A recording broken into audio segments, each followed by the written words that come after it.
Magandang araw po, Dr. Willie Ong ito. Magandang ang video natin ngayon. 5 signs kung healthy ka o hindi. Okay? Part 1 lang to.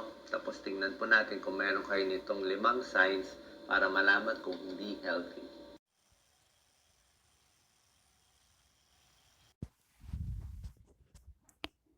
Maray na aga po, Dr. Willie Ong ini. Magayon ang video tangon yan. 5 sinyalis kung maray ang lawas ta udai. Sarong parte lang ini, hihilingon ta kung igwa kamong kaining 5 na sinyalis para maaraman kung dai maray ang lawas ta.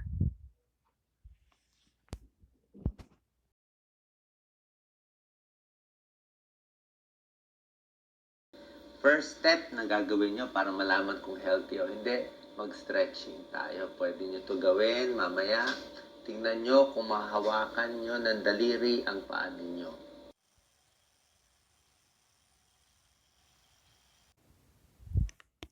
Ang enot nagigibuhon para maaraman kung maray ang lawas ta o dai, mag-unat-unat kita. Pwede nindo gibuhon sa atyan. Hilingon nindo kung makakaputan kang kamot ang mga bitis nindo.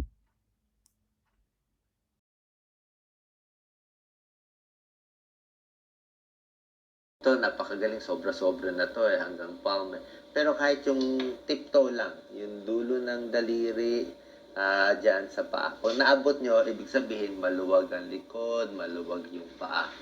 At pag maluwag kayo dito, most likely, maluwag na rin yung ibang parte ng katawan.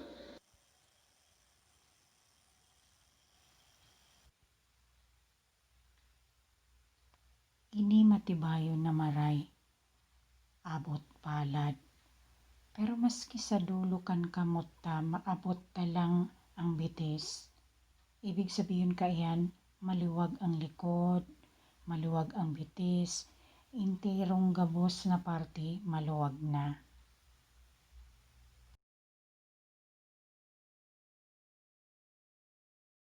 Na rin yung kamay na natataas, maluwag na rin yung leeg. Diba? So, isang sign lang to para malaman kung masikip ang katawan mo. So, pwede nyo gawin yan kung stretchable kayo o hindi. Pero kung mag-stretch kayo, mag-exercise, gusto ko buong katawan. Huwag naman ito lang yung gagawin. Okay? Number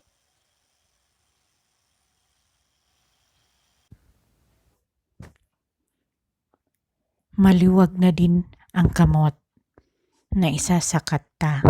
Maluwag na din ang liog.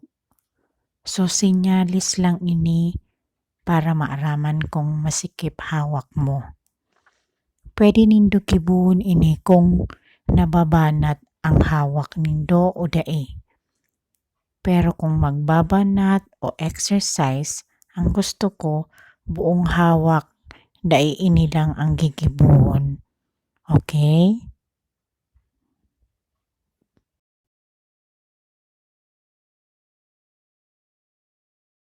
gusto natin stretchable ka para hindi ka masakuna, ma-injury. Kasi kung masikip yung katawan mo, mabilis ka mapilay. Ito.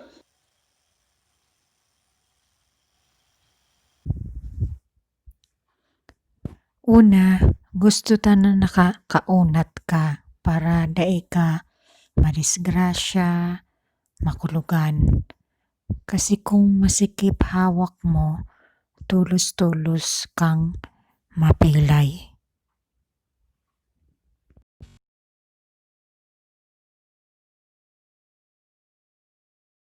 Ito, stretching.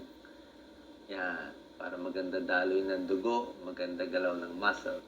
Number 2, para malaman kung healthy o hindi, kunin ang pulso. Okay, dito, pwede mo yung pulso mo. Kung ka na relos, bilangin mo sa 1 minuto ilan yung tibok. Hanapin mo yung tibok. Hindi naman pwede walang tibok yan. Pwede rin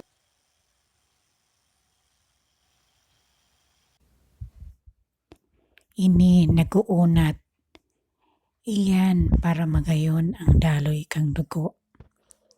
magayon ang daloy kang muscle.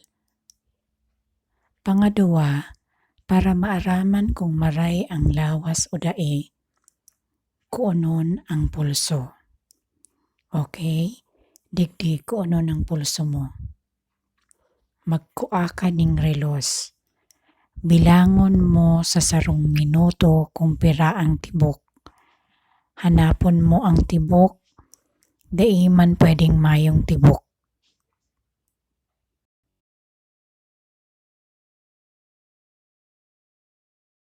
Sa leeg, dito, carotid, pero pwede rin dito. So, ang normal is between 60 na tibok per minute, 1 minute yun, 60, hanggang 90 na tibok per minute. Mga 60 to 90 ang pinaka-normal. Pag ang tibok mo ay 70 to 80, normal yan. Pag ang tibok mo 80 to 90, lampas 80, 85, medyo mabilis konti. Posibleng stress ka, baka napapagod ka lang, pwede yon pag naglakad, nagtingal. Pag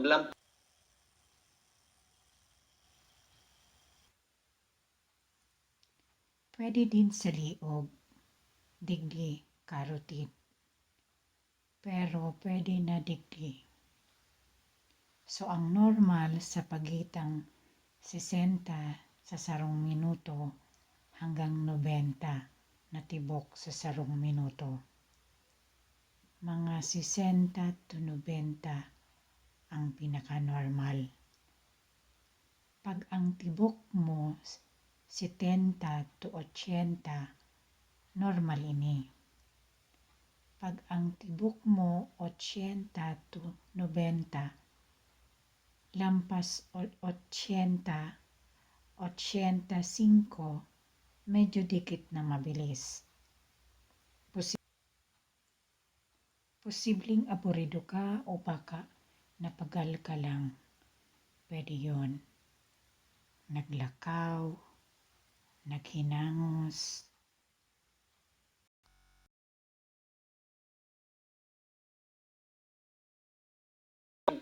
medyo mabilis na yon. Lampas 90, nagpapahinga ka, lagi mabilis ang heart rate. Pwedeng overweight, mabigat, walang exercise. Pwede may thyroid problem, pwede anemic, pwede may sakit sa puso. So above 90 para sa akin, check nyo na.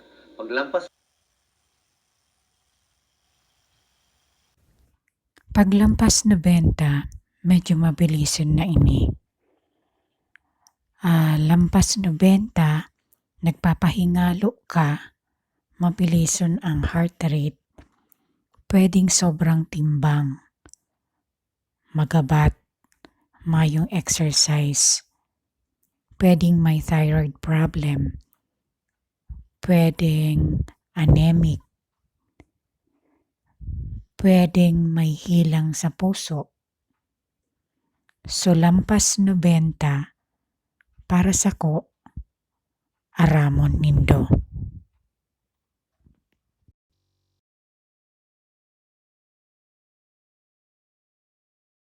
100 beats per minute, tachycardic na yan, mabilis na yan. So, tingnan ang pulso. So, 60 to 90 on the average. Malalaman mo na dyan kung healthy or hindi. Next, pangatlo. Paglampas sang gatos, tibok sa 1 minuto, tachycardic na ini. Mabilison na. So, hilingon ang pulso. 60 to 90 nasa average. Maaraman mo na digdi kung marhay ang lawas mo o dae.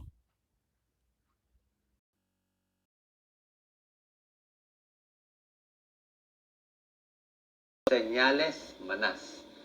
Tingnan ang paa, lalo na sa mga lalaki, nagtanggal siya ng medyas, loklisaw. Kung merong naka-indent, tingnan nyo ito maigi. Normal na paa, manas na paa. Kadalasan dalawang manas Ngayon, para malaman kung may manas, pipindutin mo. Focus mo, Daklisa. Pag pinindot mo, may lumundo Bumaon, di na makyat. Pitting edema, manas yan. Pwede rin dito.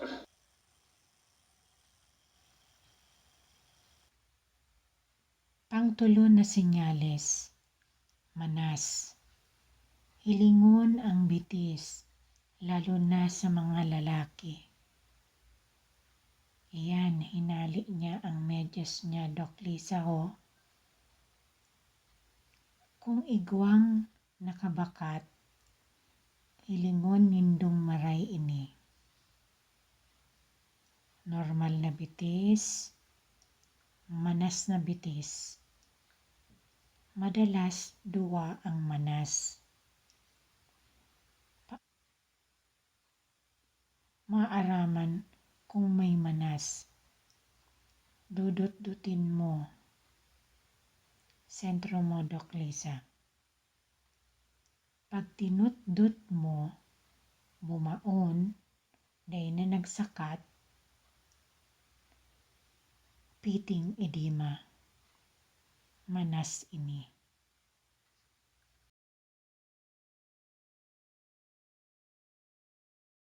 Manas sa paa, bakit nag-iipon ng tubig? Maraming dahilan. Pangkaraniwang dahilan, dun muna tayo sa hindi delikado. Okay? Ang karaniwang dahilan, yung konting manas lang, huwag naman ganito ka manas. Ito, sobra manas to, laki. Sobra yan manas. Pero yung konting manas, pwede yan sa mga babae, sa hapon, lagi nakatayo, nag-iipon ng konting manas. Possible yon, baka normal lang yon. Kasi nag-iipon yung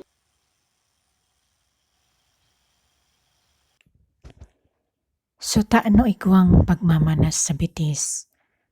Taano nagiimbak ning tubig? Dakulong rason.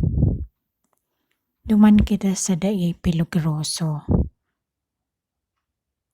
sa sadit na pagmamanas. Pwede ini sa mga babae. Pag-udto, pirming nakatindog. Posible ini. Saka normal ini.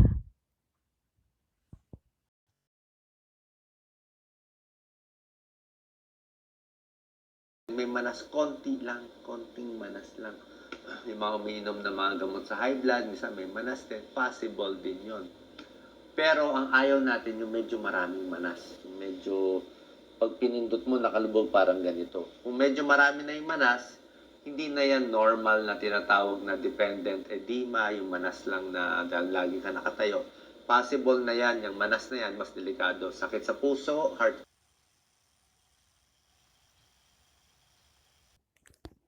Mga bados, pwede din igwang dikit na manas. Itong mga nagiinom na bulong sa high blood, minsan may manas. Posible din ini, pero ang abuta itong kadakol na manas. Medyo pag tinutdut mo, nakalubog, parang arog ini. Kung medyo kadakol ng manas, dai na ini normal, na inaabot na dependent edema. Itong manas na pirmi ka, nakatindog, posible na peligroso na ining manas.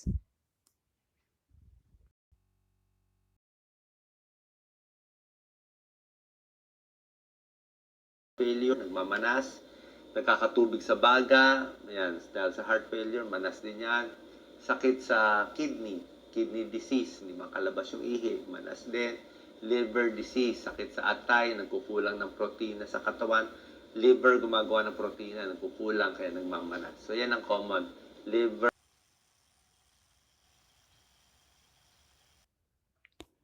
Hilang sa puso, heart failure, nagmamanas, nagkakaigwang tubig sa baga, gibok ang heart failure, madas, hilang sa kidney disease, dahil makaluwas ang ihi, madas din ini. Liver disease, hilang sa atay, dahil sapat ang protina sa hawak. Ang atay ang nagigibuding protina, kung dahil sapat, kaya nagmamanas.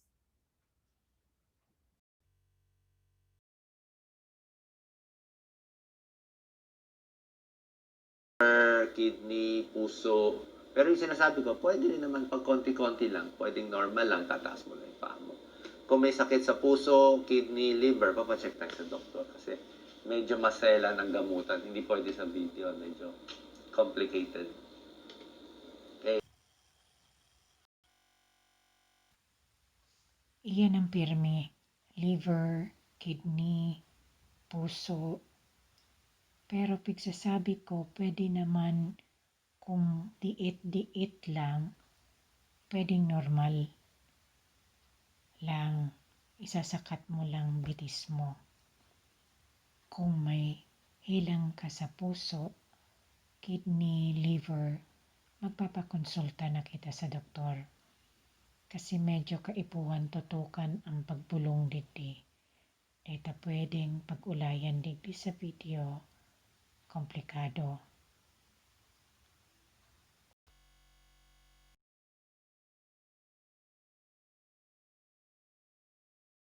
Kung meron kayo nito. Fourth, nababantayan, tignan kung nanginginig ang kamay.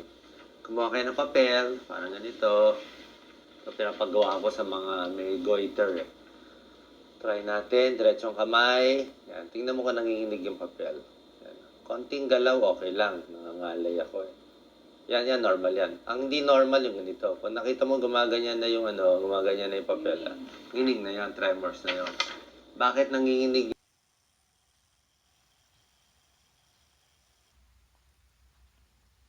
Pangtulong senyales. Kung igwa ka mo kaini, pang-apat na antabayanan kung nagkukubog-kubog ang mga kamot. Magkuha ka ng papel, arog kaini pagpapagibo ko sa mga may goiter. Subukan ta. Isakat ang mga kamot, hilingon kung nagkokorobog-kubog ang papel. Diit na hiro, okay lang. Ngawit ako. Ini normal. Pero pag nahiling mo arog na kaini ang papel, kubog-kubog na ini.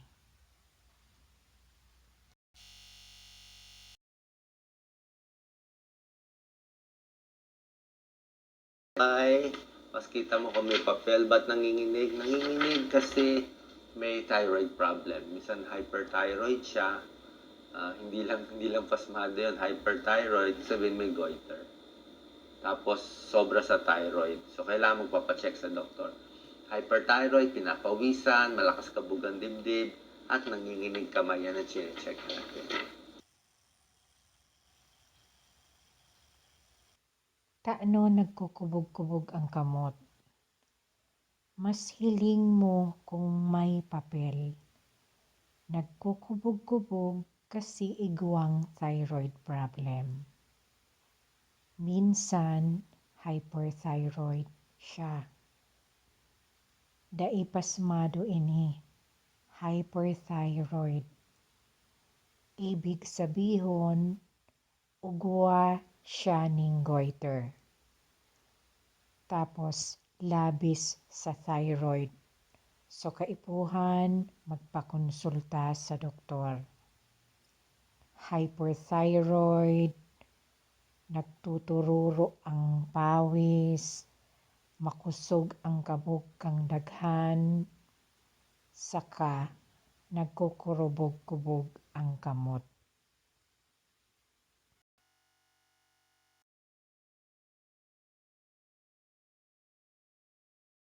Sign na hindi healthy ang pasyente o hindi totally fit o totally healthy, tingnan ang mata. Napakahalaga ng mata. Madilaw, yellow, jaundice siya. Ang dilaw ng mata. Hindi lang yan madumi, madilaw, yellow-green. Yellow-green yung mata. Very madilaw. Panglima, huring senyales na day magayon ang lawas kang pasyente o dai intirong laog sa magayon lawas. Hilingon ang mata. Napaka-importante kang mata.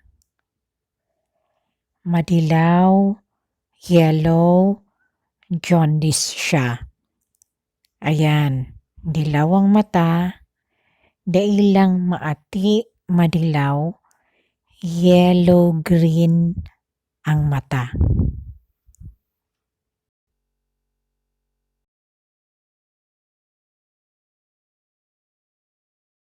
Pag dilaw ang mata, ibig sabihin jaundice yan, malamang may sakit sa atay, pwedeng may hepatitis, pwedeng nagbabara sa gallbladder, may barado sa atay, sa gallbladder, may bato, may bukol, hindi natin masabi. So oras na nanilaw yan, mata, sabay din, naninilaw din yung ihi, kailangan papacheck tayo sa doctor, may liver problem. Okay? So, sana wala kayo nitong 5 signs. Yung sinabi ko, yung exercise, yung pulso, yung manas sa paa, yung panginginig sa kamay, tsaka itong paninilaw ng mata. So, sana po nakatulong tong video. Sa ibang araw, gagawa pa tayo ng part 2.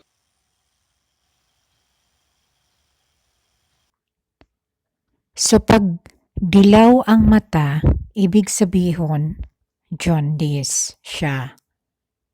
Malamang may hilang siya sa atay. Pwedeng igwang hepatitis. Pwedeng nagbabara ang gallbladder. Barado ang atay. Igwang bato. Igwang bukol. Di ita masabi. So oras nagdilaw ini, mata sabay nagdidilaw ang ihi, kaipuhan magpakonsulta sa doktor. Iguang liver problem. Okay? Sana mayo kamo kaining 5 sinyales. Itong sinasabi ko na exercise, itong pulso, itong manas sa bitis, itong pagkokorobog-kobog kang kamot, sa kaining pagdilaw kang mata. So sana nakatabang po ining video.